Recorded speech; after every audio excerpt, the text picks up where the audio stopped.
নমস্কার। আমি একটা খুব সাধারণ ছোট্ট কবিতা আবৃত্তি করছি। কবিতার নাম আজব বিচার। কবির নাম আপনাদের বলতে হবে, কবির নামটা কি বা কে লিখেছেন কবিতাটি। সবাই জানেন, খুবই কমন কবিতা। প্লিজ একটু কমেন্ট করে জানাবেন আমাকে যদি ভালো লাগে।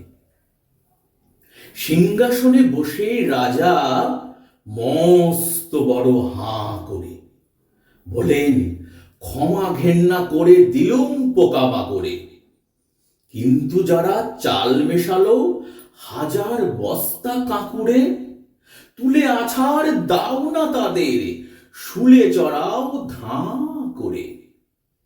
এই বলে হাই উঠলে রাজার, রানী আনলেন চা করে। খুব মজার, খুব সুন্দর না কবিতাটা? কবিতাটি কে লিখেছেন আমাকে জানাবেন প্লিজ। ধন্যবাদ।